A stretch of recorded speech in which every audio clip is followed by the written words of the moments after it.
I want to introduce you to these folks. Emerson Hewitt is the founder of Synthesis with no Y. That's the most important thing to get from this briefing. No Y in that one. Kelly Chapman is from iAdvantage Software. She's also a scientist. You're a scientist too, right, Emerson? My background is in biology, yes. These days I bang on a keyboard a lot, but once upon a time I did a lot of wet lab work with viruses and vaccine development. All right, then. No vaccine problems the past few years, I know. Of course not. Got all those were solved. And then we got Jamie Blackburn, who's the director of iAdvantage, because he's going to be talking a little bit about iAdvantage while we're doing this. And the question that I have, so here's the last time I'm going to ask the question. What's your favorite Clint Eastwood movie? And if you're not a Clint Eastwood fan, that's okay. Just let us know where you're from. But the reason why I'm asking this question is the first time I saw Emerson, it was immediately this. What movie is this from? Who knows what this is from? That happens to be Donald Sutherland. Obviously, nobody's ever seen Emerson and Donald Sutherland in the same room, as far as I know. That's all I know, first of all. But this is Donald Sutherland just a few years ago. He doesn't quite look like that. So anybody know what this movie is? And if you do know what the movie is, you're first one to put it in. And this is government issue. This government issue, NASA, I need my space mug. I just need your address and I'll send it to you. And it's less than $25, so nobody has to go to the pokey if we give this to you. It's not buying anything anyway. So question is, what movie is this from? Let me know. And if you don't, I can't imagine you don't know what that movie is. But anyway, we want to welcome everybody to this. This is truly an interagency briefing. There's not a lot of folks here yet, but we had a whole bunch of folks that registered. So we're just going to keep on going, right, Emerson? We're going to roll on. But we want to thank everybody. We got a bunch of folks from USDA, different areas in USDA, APHIS, FDA, HHS, EPA, even folks from Department of Education. So you better be grammatically correct. There it is. Who's got it? He knows it. Nathan's got it. Nathan's got it. This is the question of the day. And why is that? Do you think I'm right, Nathan? Take a look at these two guys, especially with the headset on. I'm telling you, man, that's it. All right. So there you go. So here we go. This will be the best briefing ever. If I learned what FAIR was about, Letitia, you're here. You're going to learn a little bit about FAIR. Know that. JP says if it was ADHD friendly. I love it. We'll do our best to not put people into a coma. Right, Jamie? That's right. Absolutely. So Carrie says, mention the GEO platform and NGDA of 2018. Anybody got a comment on that? First of all, we already mentioned it, so it's the best briefing ever, Carrie. But go ahead. Anybody know what this is? Actually, I do. It's the National Geospatial Data Asset, and it's actually a really great example of FAIR because it provides access to a wide variety of data sets, provides metadata about what data they contain, and provides links to the actual data as well as information about how to access it. So it's actually a really powerful tool for accessing data. That's a good example of kind of a success along the FAIR continuum. Love it. And so there you go. We mentioned it and even explained it a little bit, Carrie. So this has to be the best briefing in the history of briefings for you. All right, Deborah says it was clear on the best courses to take to stay abreast of these changes. Hopefully we'll be able to help with that. Dwayne, cover the relationship between metadata, data standards, and steps towards data interoperability. I think we'll touch on that, right, Emerson? Hope so. Beverly says, I have a better understanding of future data integration. That's part of this. Charlamar, devise data and survey results and survey tools. Love that. We'll talk about that. Joel clearly articulates what FAIR is and how it should be implemented. Hopefully we'll get to that. Carrie, I can find a funding source for my robotics automation project. Carrie, I have no idea what that is. However, we may have somebody that might be an angel investor. Boom. I don't know. I don't know if that's going to work here, but I appreciate that. Jennifer says, I come away knowing how to collect data with no errors. Woo, that's a softball for Kelly. I think she's winding up right now. Dizan says, educate me on what FAIR metadata is. We will talk about that. If you have anything that you would like us to address, pop it in the chat. The question that it was, if you're wondering what in the world we're talking about with Kelly's Heroes, no negativity, always with the negative waves, right? Right, Nathan? That's it. That's Donald Sutherland. So that was the question, is does Emerson actually look like oddball from Kelly's Heroes? He's not an oddball, although, like I said, never seen Donald Sutherland and Emerson in the same room. That's all I know.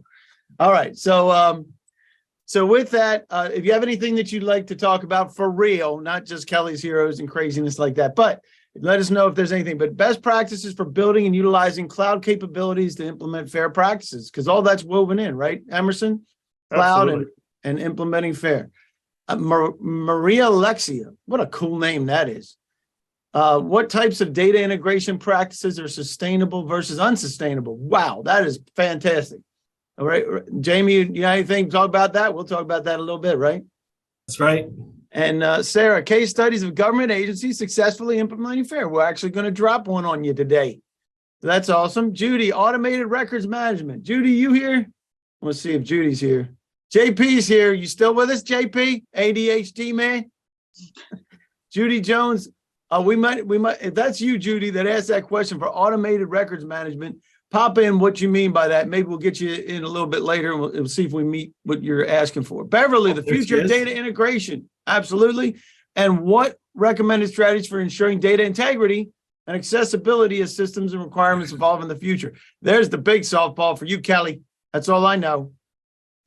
That's what that is. All right. So we will talk. We'll get you introduced to these guys and why they're here. Get you interacting with us as well. We'll get into fair metadata difficulties with it because there's always challenges. You get these requirements coming down from above, and they say, "Hey, we just want you to do this." And sometimes it's funded, sometimes it's not. Apparently, there's some robotics thing that needs to be funded too. So if you know a little bit about that. The future of data integration, choosing a platform that uses scientific methodology. The reason we're highlighting that and why iAdvantage is here is because that's what they do, first of all. And secondly, because if you do it right on the front end, Kelly, what happens on the back end? Quality. So, and there's a few enough people here. If you pop something up, we're going to make sure you get involved throughout this. You don't have to wait till the Q&A, but we will give you opportunities to talk throughout this. And if you have something, just smack me over the head. And Judy Jones is here, so she can tell us. Hang on a second, Judy Jones. Let's see if we automated records management. Watch this. Watch what we do here, Emerson. Judy, you there? You got a microphone? Let's see if she does. If she's got a microphone, she's going to say exactly what she means by this automated records management. If you there, Judy? Yes, I am. Can you hear me? All right. Who are you with, Judy? I'm actually with DOI, Department of Interior. Fantastic. And, Thanks for doing under this. Indian Affairs. And we are trying to transition all of our permanent records, all of our records management to an electronic process, an automated process. So that's why I was asking, because we are trying to streamline and go to one data source or one repository so that we could set up an automated process to alert us when the records are ready to be transitioned over to the archive system. You know what I mean? So, and that's the reason why I was saying automated records management, making sure that we are in compliance with all the different requirements and setting up something safely. Well, if we don't answer all those questions there, let's make sure we continue the conversation later. Okay. And you just say, if there's anything else that we missed, this may help some. I don't know that we're going to be all talking about automation we're actually talking about that from the beginning. And before everybody popped on, we were talking about, hey, we got a whole bunch of information that's in various forms. It'd be great to be able to use that. Right, Emerson? Absolutely. All right, Judy. I appreciate that. I'm going to mute you just in case you have some dog barking or some craziness that happens. So I appreciate that. So that's great. And if anybody else has any information that they want to share, that's exactly why we're here. We will have the session docs. You'll have the briefing presentation. They're actually two different pieces. One is the GovBrief side, one's Emerson's stuff. And we have iAdvantage, very important propaganda from iAdvantage. So there you go. And if you want to participate, it's that easy. You raise your hand, throw it in the Q&A, throw it in the chat. We'll do our best to be able to find it. If you have something that you don't want everybody else and their mother to see, put it at info@iadvantagesoftware.com. It'll be down there various times in this presentation. And Jamie will get that and make sure that everything stays secretized for you. Quick disclaimer for those of you who, this comes from GSA. It's not affiliated or endorsed by GSA. It's provided to you for informational purposes only, and it's not an indication or endorsement to purchase from any vendor. So now you can actually participate just like Judy did. So, all right. So tell us a little bit about iAdvantage. How'd you get this thing going, James? All right. What are you doing? So down here in Cary, North Carolina, which is right south of RTP, and it's east, it's between Durham and Raleigh. And if you ever come here, first of all, we have the most beautiful day. If I could open up my shades, it's just too sunny today. We have 30 plus years. We've been capturing data, managing that data, and reporting on that data for various agencies. But more importantly, we've been using what we think is the best methodology, what we call the scientific methodology, which is very much a planned, a well-executed, measure twice, cut once. We are a GSA schedule holder, and that's why we have these briefings, so you get to know us a little bit. But more importantly, today, we get Emerson Hewitt joining us from our partner company, Synthesis. And Emerson and I spend, I don't know, we usually say hello, we grab a beer, and then we're talking about what's going on in the world of data. And I sit back and listen. And so I asked Emerson some time ago if he would consider this, joining us so we could focus on his current practices. And he was nice enough to say he would. So please, if you can't get a hold of him, this is his company, but you also, I don't know, I bug Emerson about at least once every 2 weeks to go have a beer. And does it go? Oh yeah. He's a busy guy though. He's much busier than me. Oh, there you go. Well, we appreciate you being here to Emerson. And because of your experience, especially in handling FAIR, there's components of this that obviously weave into what iAdvantage is doing as well. But that's why we love the fact that you're here. And we love the fact that everybody else is here. So tell us why in the world you decided to show up to this thing. You just want to learn about FAIR. You can pick as many as you want. You want to learn about FAIR. You're in the hot seat for implementation of that bad boy.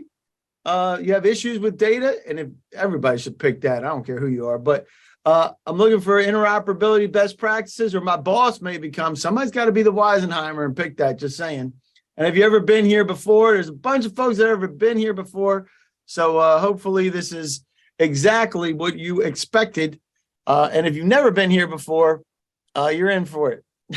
And just as a point of clarification, we expect at least 80% participation in these polls. So everybody, please start clicking your answers. There you go. And if you haven't been here with Kelly, she will be smacking you over the head with the Southern accent. Just so nice. Just saying, please pick it. Then she gets into get on it. So there you go. So we're at 60% now. So you can go ahead with that. And so we're going to be discussing FAIR, and first things first, Emerson's going to give us an overview of that. So while we're waiting for the last 16% before Kelly has a hemorrhage for people, there it is, almost there, 68% have responded. Tell us what we're going to be talking about at a high level, and then we're going to ask another question. Absolutely. So today we're going to be talking about FAIR data and FAIR metadata. FAIR stands for findable, accessible, interoperable, and reusable. It's a set of guidelines more than a specific set of practices that any organization can take on and immediately implement. But really what FAIR enables, let me tell you why it's valuable first, is FAIR enables less risk in exploration. It means you can find data that's useful for a secondary analysis and use it for a purpose that it wasn't originally collected for. It means that you're able to ask questions that are interesting with less effort. So you can take your old data and use it to inform a new analysis. Say, for instance, with NGDA, we have a number of customers in the ag space that are using NGDA to do some very interesting analyses of bacterial abundance in the United States. So you're taking that data and crossing it with some other public data sets and looking at where particular bacteria are affecting crops. Just as for instance of how you can do some interesting analyses with those sorts of things. And really the goal is to have a fail-fast kind of startup-like approach to research exploration with secondary analysis. So you take old data, you look at that data, and you get an idea up front with computational experiments whether or not some real physical study will work. And fairness is a thing that came out of the Pistoia Alliance. That's a group of kind of the who's who of major pharma companies. But really, it's a set of practices that can be applied to any kind of data. And in just a second, we're going to go through the individual elements and the principles that guide each of findable, accessible, interoperable, and reusable. And I like that. So you're actually talking about the geospatial data that we were talking about earlier and being repurposed? Yes, actually. So people that we work with are repurposing that data and combining it to interoperate with other data sets that describe bacterial abundance in the wild and building spatial models that they can use to predict bacterial abundance.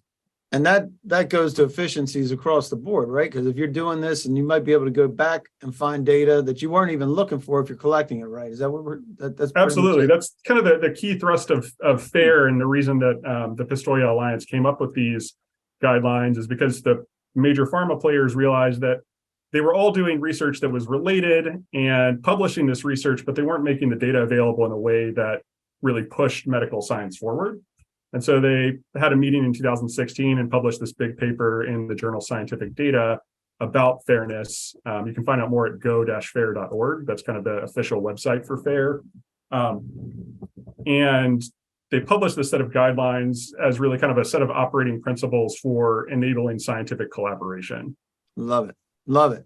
All right. So we have a bunch of folks here. We're going to, in case you didn't notice, we do audience participation, and we only got 68% last time, Kelly. So I don't know if your method's working yet.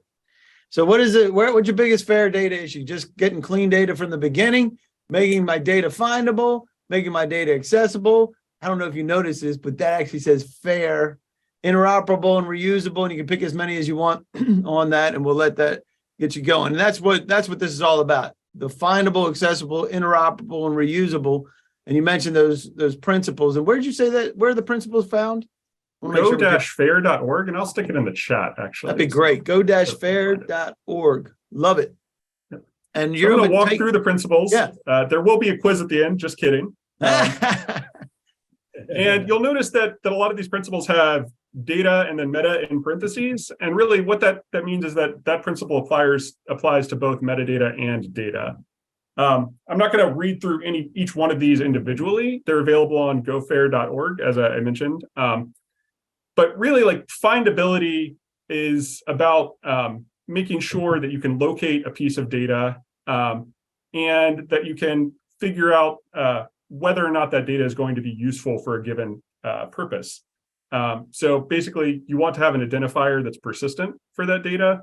You want it to be described by enough metadata for a person who's looking at that data, or a machine that's looking at that data, to be able to assess whether it's going to be useful. And you want metadata to be linked up with the data that you're looking at. And here, really, these two principles are solely about metadata. You have to have metadata that actually describes the data that you're looking at, and it's got to connect up to that data that's there. And ideally, you want that metadata to remain accessible even if the original data is not available for some reason. Right to the next slide, please. All right. Then accessibility doesn't necessarily mean that data is always accessible. It means that there's a standard protocol, like an API, for instance, or a website to access the data, and that the protocol itself is something that's open and can be implemented by anybody that wants to consume that data, and that authorization and authentication can be allowed when possible, and that the metadata describes when and how you get access to that data. So, for instance, if you have to get approval from a particular governing body to access a particular data set, that's described in the data. And so real quick with that, so you're talking about one agency. Let's use what you were just talking about with USDA accessing the data from geospatial.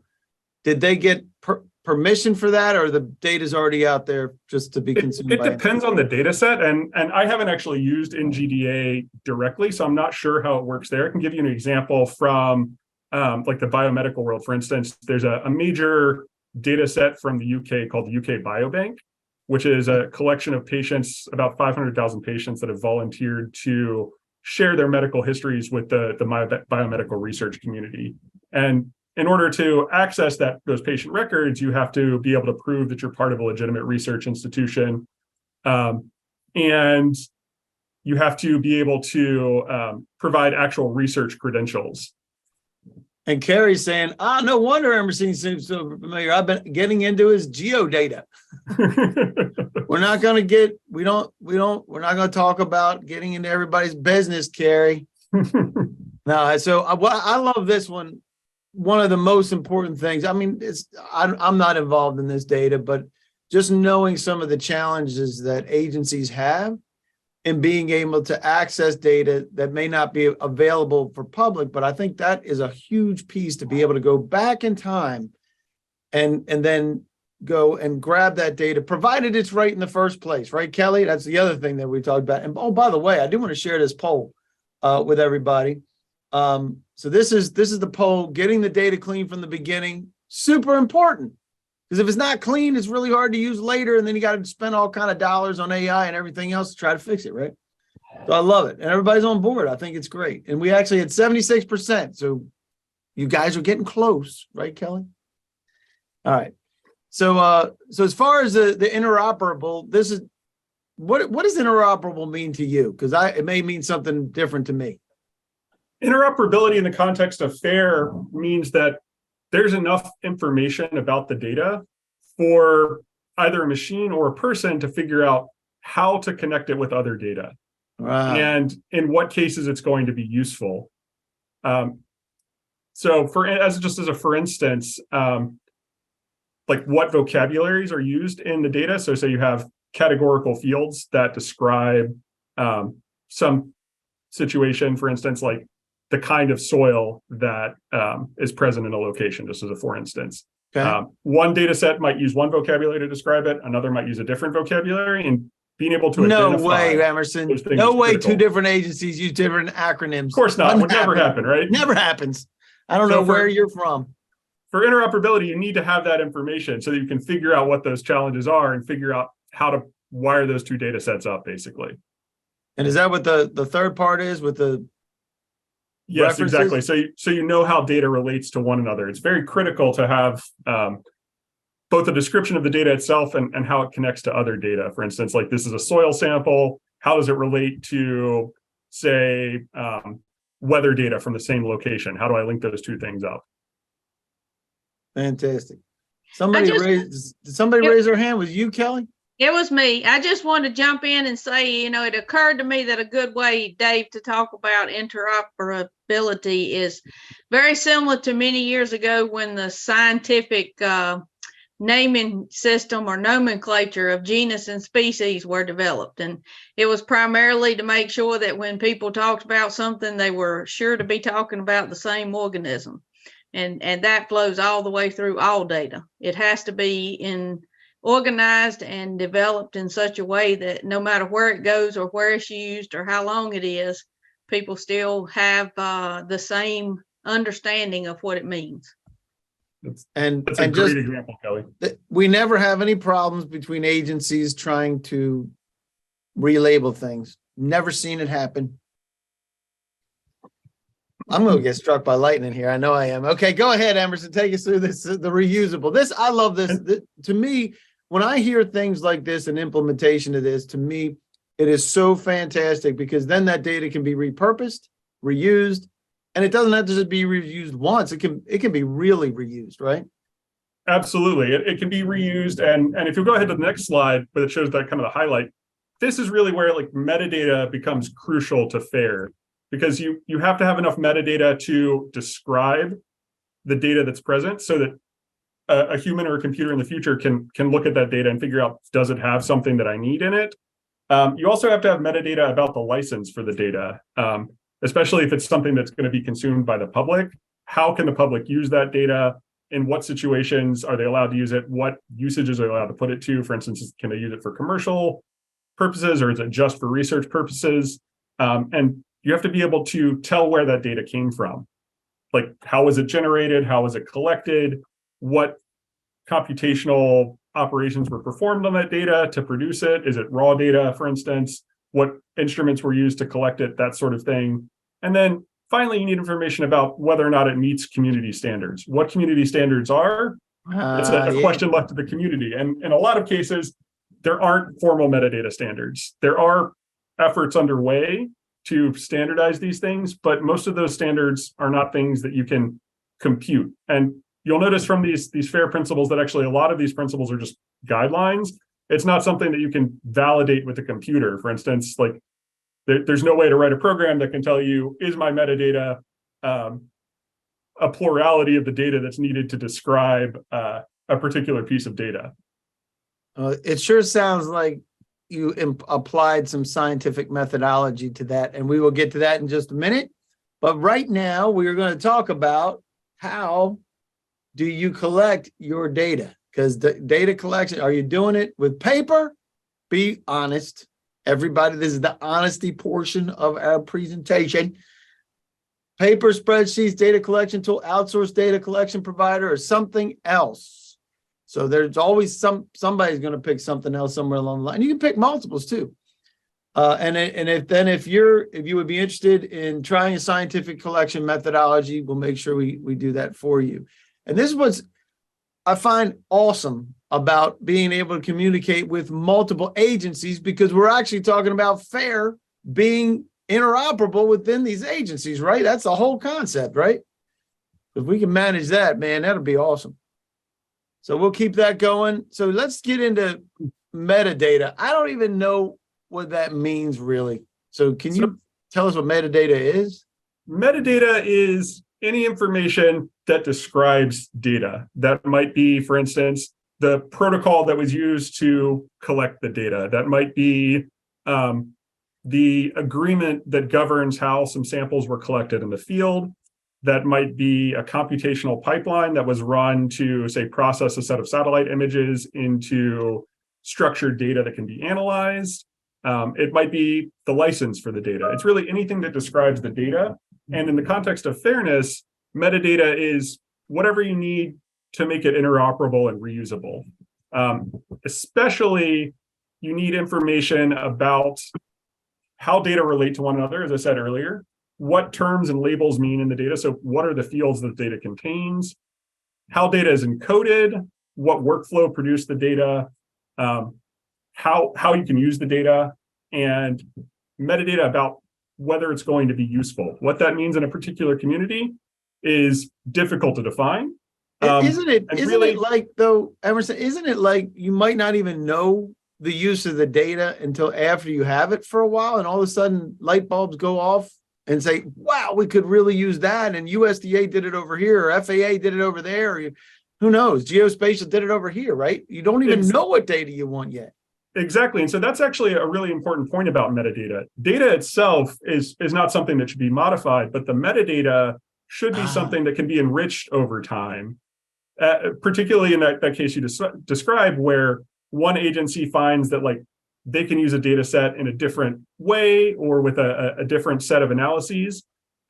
They might want to enrich that metadata either in their own repository or in the source agency's repository with whatever information makes it useful in that context. I love what you said about not changing the core data, because that has to stay intact. But yes, then how you're leveraging that, because I'm not a scientist. I don't even play one on TV, just so you know. So for me, it's just, but I love data. I love to see the data because there's always something that pops when it's almost like you just start seeing the matrix and all of a sudden you see a trend that you weren't necessarily expecting, which then gives you some insight to another study that you could be doing to augment that, or maybe to the meta side, or is that what you're thinking? Exactly. So augmenting the metadata over time as more use cases for that data are found. Love it. And really, like it's important when you think about that to understand that the FAIR principles are not a source of trust or an assessment of data quality. They form the foundation for assessing in a given context whether data is going to be useful. So you need the metadata. Metadata is really the information that tells you whether you can trust data in a given context for what you're going to use it for.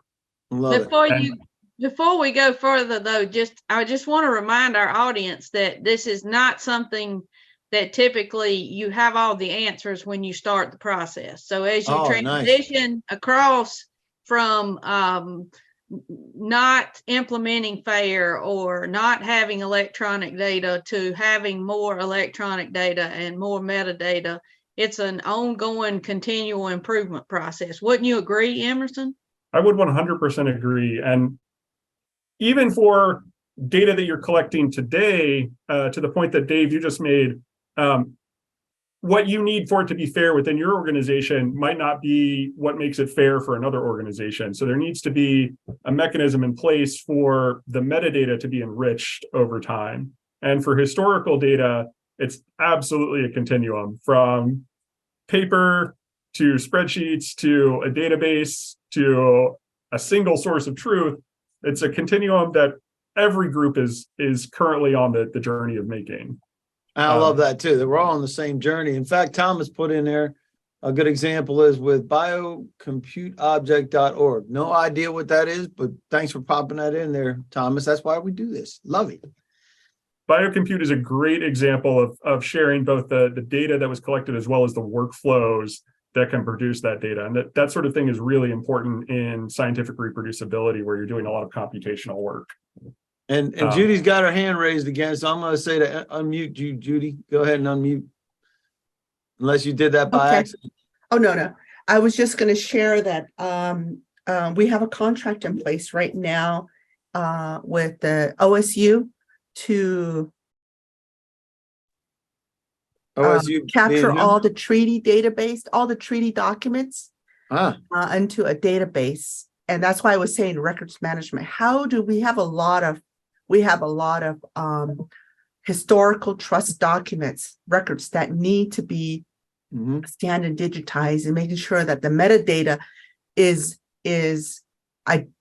taken care of properly, so that we'll be able to research and gather that information into a usable research and reporting tool. And so that's kind of the reason why I was saying records management. Yeah. Love it. And I appreciate that a bunch. Hopefully what we're about to cover, Judy, will be really helpful in terms of thinking about how to do that.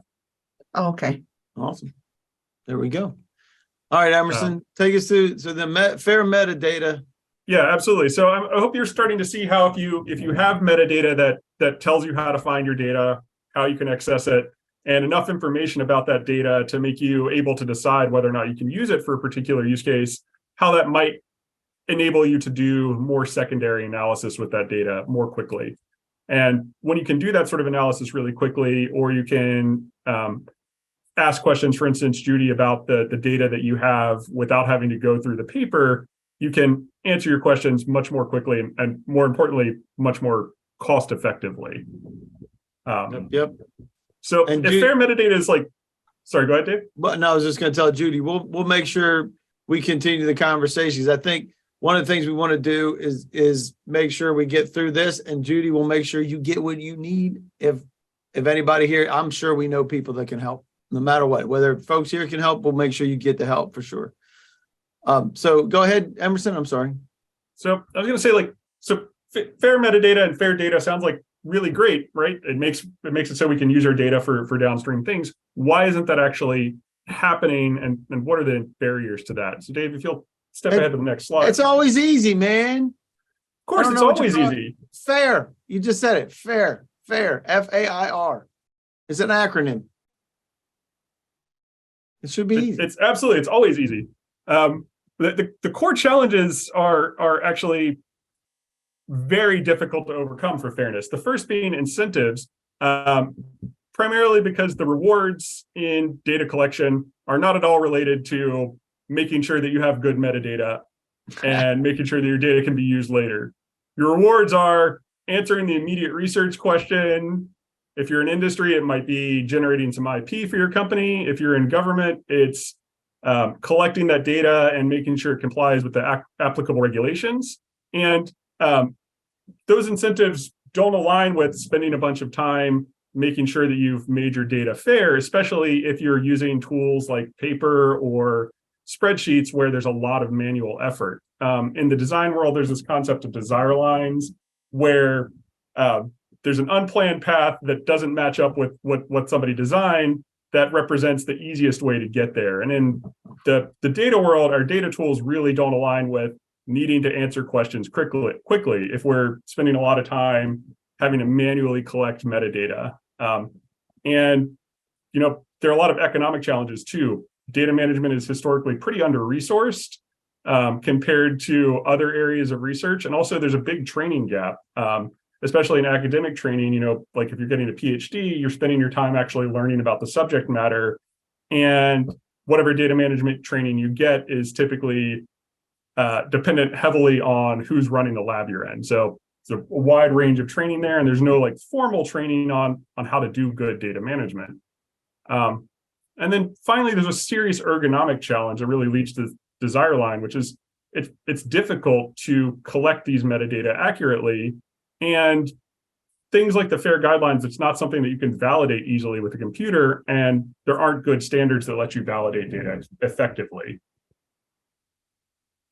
So like kind of the key issues here with new metadata are the ergonomics of creating that data in a fair way and capturing it. So ideally, you're going to be using a tool that captures as much of the metadata for you as possible and validates it as you're entering it rather than putting it into a spreadsheet or something like that. And then sometime later, you have to go back and correct errors, maybe when you get back to the office or something like that, when you might not have enough information to actually do that.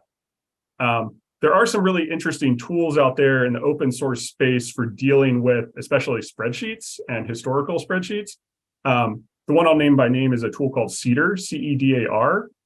That's out of Stanford. And that's a tool that's primarily used in the biomedical space, but it can be used just as easily in any other research space where you can author metadata standards and apply them to spreadsheets you already have, which can be really useful if you're looking for an inexpensive way to start making your existing data fair in your lab.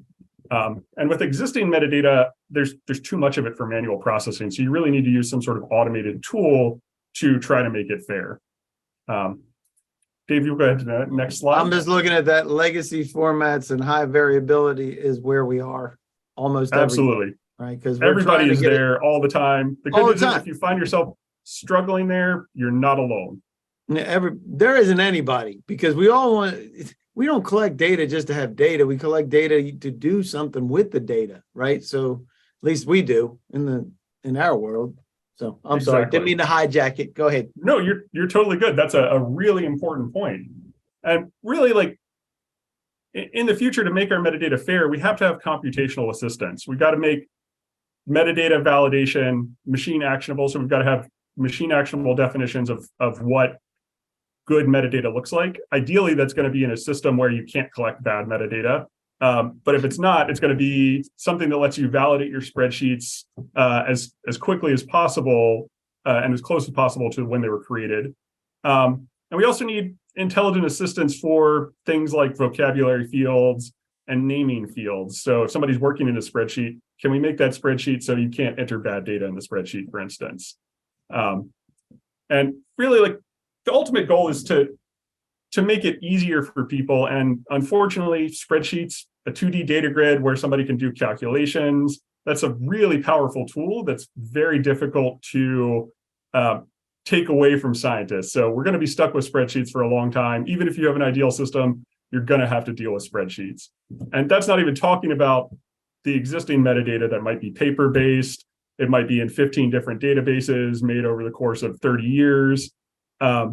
Where we need tools that let us, again, describe in a machine actionable way what good data looks like, and then automate the assessment of quality and automate integrating that data and harmonizing that data. So harmonizing data means taking data that's in a bunch of different formats, using a bunch of different vocabularies, and transforming it into a single source of truth that you can use for research.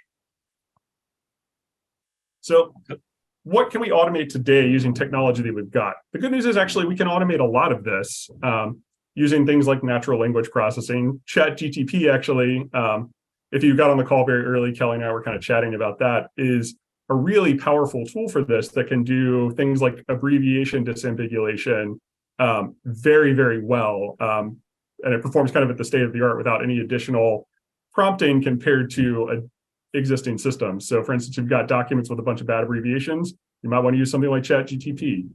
So we can automate harmonizing data that's got a bunch of bad definitions. We can use tools to map control vocabularies from categorical terms with a bunch of different vocabularies across agencies. And we can automate things like finding validation errors and anomalies within your data. Yep. I love what you just said about just having the mapping. And that's another place where you can have the data, but USDA calls it this, HHS calls it that. And then instead of bashing each other over the head to try to figure out who's right, you just start to map the data. I love that. That's what you're talking about? Absolutely. Exactly. Awesome. Yeah. So, and in an ideal world, you have a system where you have your underlying data and you can map it to the format that's useful for a given agency at a given time. So if one agency has it one way, they can map it in their terminology, and the other agency can use it in whatever terminology is relevant. And you don't have to change the culture of the one agency to match the other one because you're never going to do it. Exactly. It's not happening. All right. So it's one of my favorites. So anytime we're doing this, we always love to see a real case study that's happening. This is the National Center for Biotechnology Information. And so tell us about this. Absolutely. So BioSample is a database that NCBI maintains. It's a database that's used across the world of biomedical research where scientists that are engaged in research are actually, in the case of federally funded research, required to deposit information about their samples. So it's really widely used. It's constantly growing. You have access to the underlying data.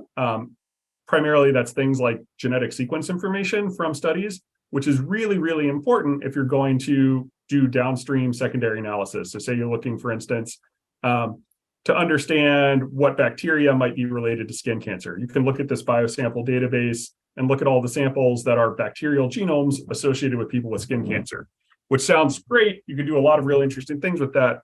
But the metadata, because there aren't computationally actionable metadata definitions and there's no clear community standard, or the community standards that are there haven't been applied well over the past 20 odd years that this data has been growing, the data quality is pretty problematic. So if you want to step ahead to the next slide, Dave. I'm just going to say data quality is problematic for everybody. So if you have a problem with data, you're not the only one. So we were working with a research group using BioSample, and they were interested actually in that question about cancer and how bacteria relate to skin cancer. So they're looking at there's a set of about 5,000 samples that they were really interested in.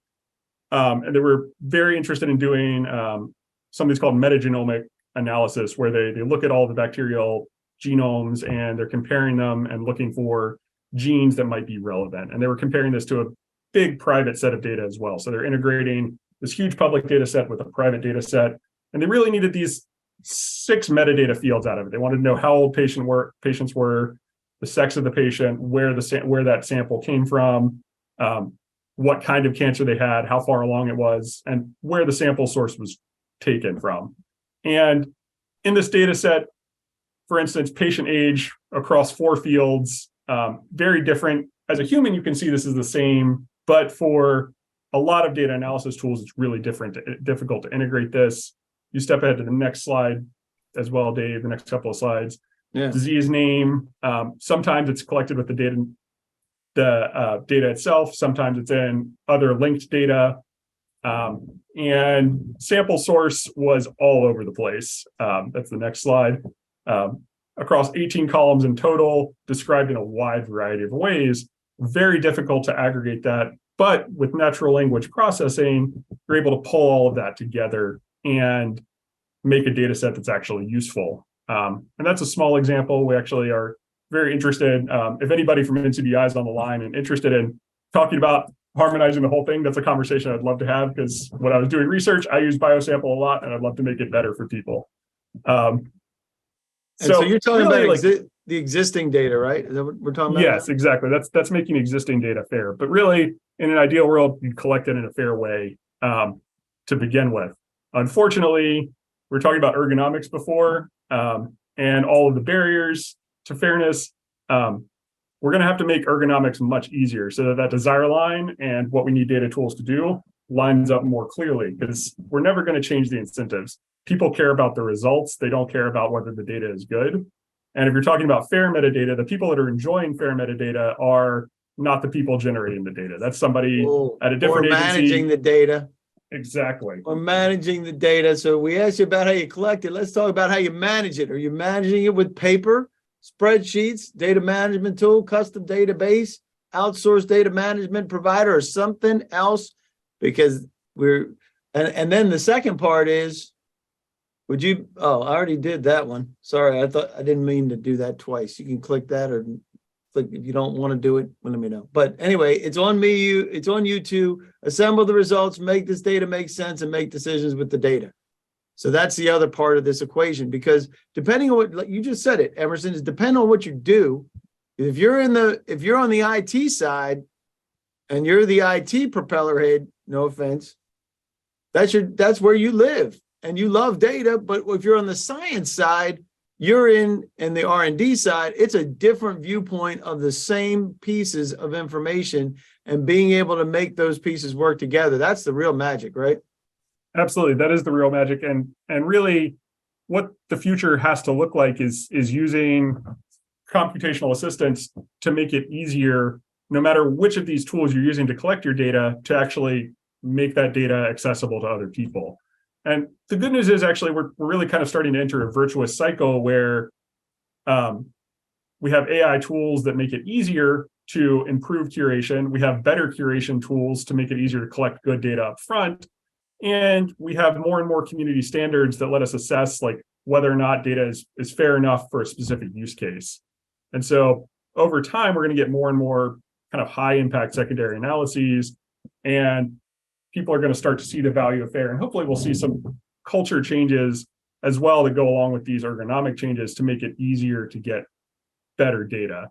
And when we have that, we're going to have faster exploration using existing data, and we're going to have better access to the data that you've already got today. Love it, man. That is awesome.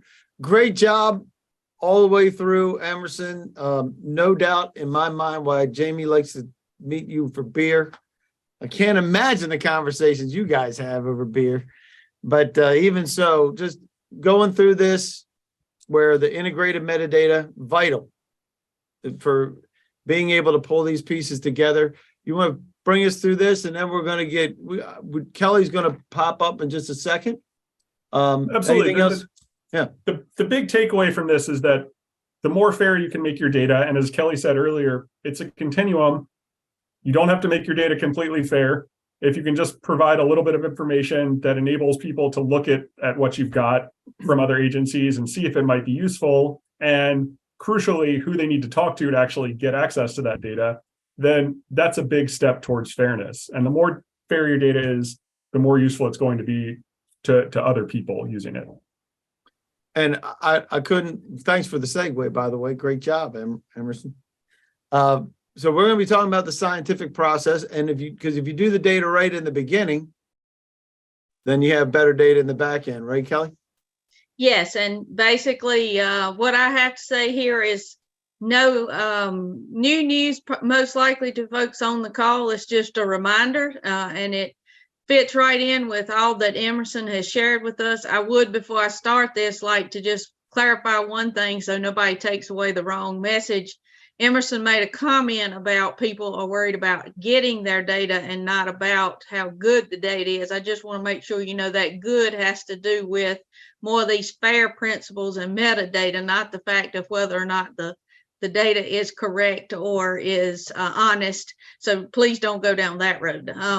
But you would never start an experiment as a scientist without some form of a procedure or protocol. And your plans are typically driven by the questions that you want to answer, and we have to have data to answer those. So that is what drives all science and data. It comes from the fact that we need it to answer questions. Next slide, Dave. In the same way, what we're talking about today is that, really you shouldn't start any work in science without having well-defined data definitions or targets. Because the definition of each variable that you are collecting is critical.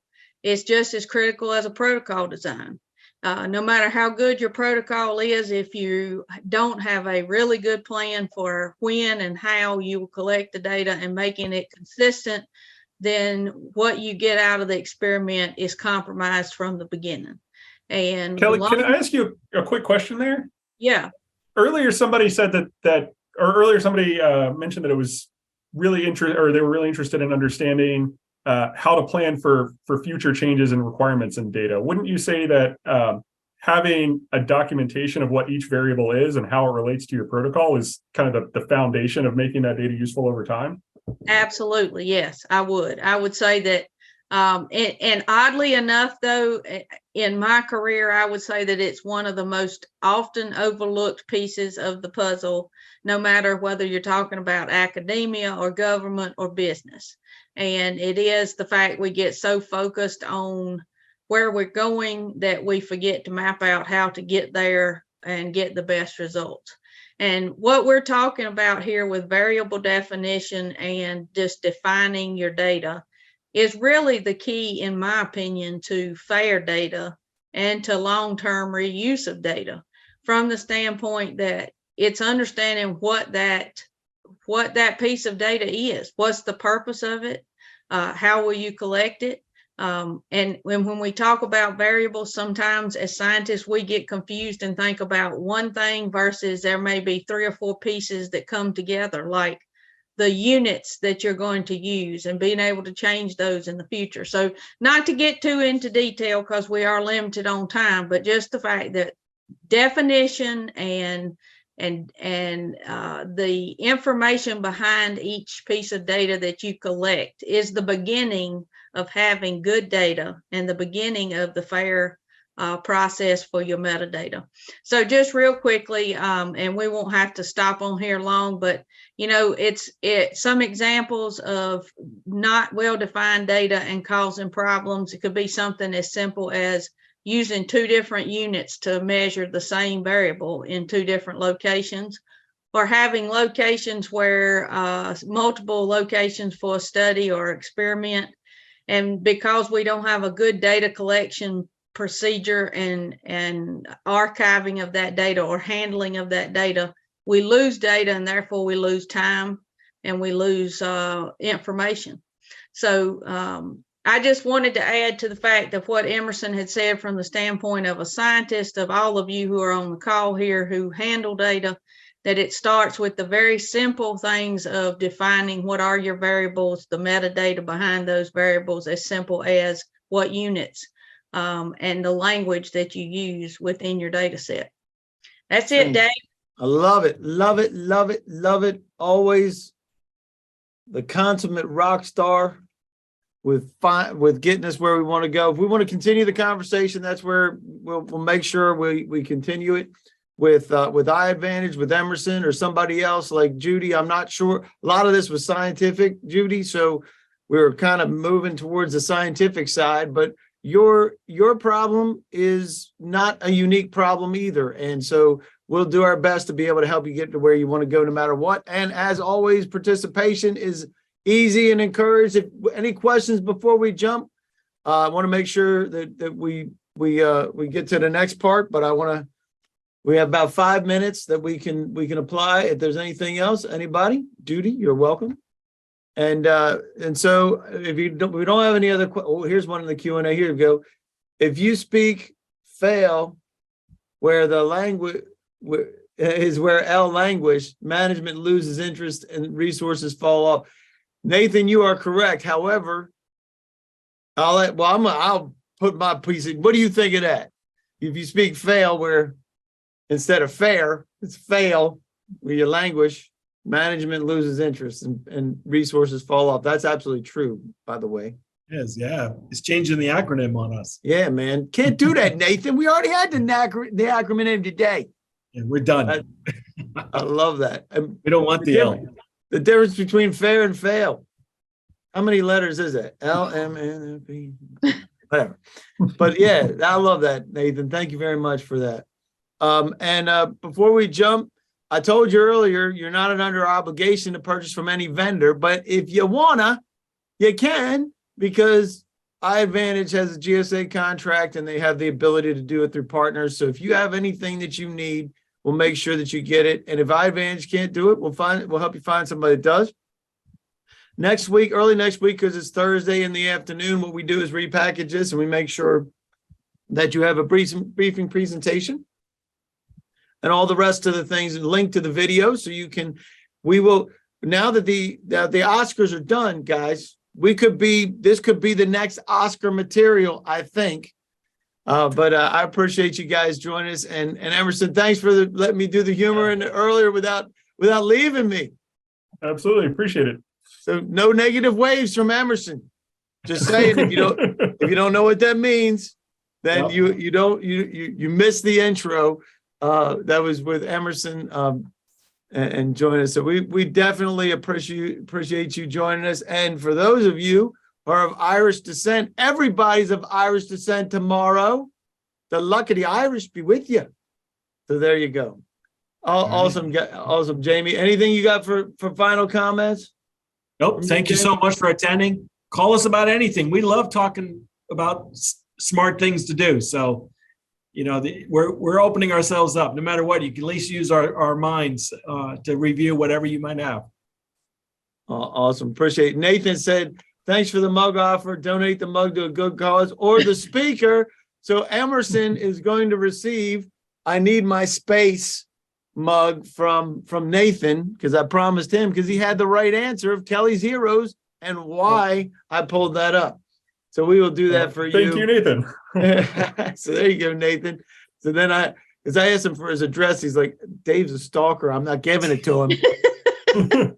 So there you go. All right. So anybody that has to continue the conversation or wants to check things out from data collection or data management, we'll make sure you have that, and make sure that in the next week or the next month, because that's what you're asking for, that you get what you asked for. And with that, we're going to let you guys get out of here. And believe it or not, we are 2 minutes early getting out of here. Jamie Blackburn, can you believe that? Nice. Thank you so much, Dave. Awesome. Fantastic. Great job. I really appreciate it, Emerson. Just wealth of knowledge, not dropping all kinds of wisdom bombs out there. So we appreciate you joining us for that. And Jamie, great job. And you owe him, like, I don't know, what kind of beer do you drink there, Emerson? Don't you worry. We might know what to do. We might know. I think Jamie's got me covered on that one. All right, there you go. Well, you definitely have one on me as well. Excellent job. And we appreciate you all joining us. Have a great rest of the week. Take and care, good luck everyone. in your brackets for those of you who know what I'm talking about.